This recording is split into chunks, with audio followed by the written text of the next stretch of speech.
তো হ্যালো বন্ধুরা, কেমন আছো? আশা করি ভালো আছো। দেখতে পাচ্ছ এখানে আমি এটা স্ক্রল করছি, এই সাইডে দেখতে পাচ্ছ এক ক্লিকে কিন্তু আমার ছবিটি এইচডি তে পরিণত হচ্ছে। ঠিক আছে, এটা তো কোনো ফাটা ফাটা থাকবে না। দেখতে পাচ্ছ এই ছবিটার কোয়ালিটি দেখতে পাচ্ছ, এই যে নাকের উপরে দাগটাও চলে যাবে, দেখবা? এ দেখো দেখো।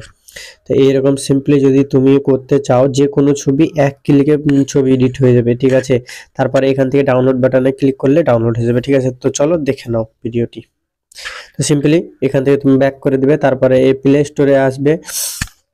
ঠিক আছে, তো বন্ধুরা তোমরা প্লে স্টোরে চলে যাবে। প্লে স্টোরে গিয়ে দেখতে পাচ্ছ এখানে রিমিনি আমার লেখা ছিল। ঠিক আছে, সরি লিখে দিয়ে আরেকবার রিমিনি। দেখতে পাচ্ছ এই রিমিনিতে আমি ট্যাপ করলাম। ঠিক আছে, এই অ্যাপটি তোমরা কিন্তু ডাউনলোড করে নেবে। ঠিক আছে, এই অ্যাপটি তোমরা দেখতে পাচ্ছ, এই অ্যাপটি তোমরা ডাউনলোড করে নেবে। ঠিক আছে, তারপরে এখান থেকে আমি ইনস্টলে মারলাম, একটু লোড নিবে।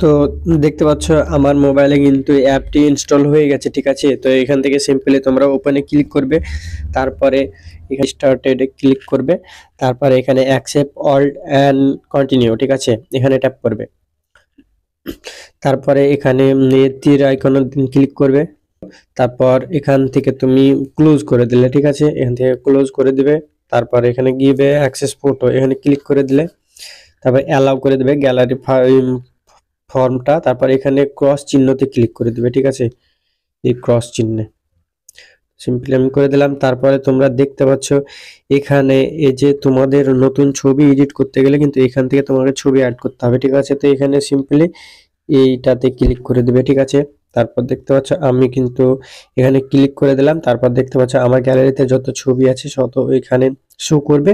তারপরে সিম্পলি ধরো আমি যে ছবিটা দেখালাম ওই ছবিটা, এই ছবিটা নিলাম। ঠিক আছে, তারপর এনহ্যান্সে এখানে ক্লিক করে দেবে তোমরা এখানে।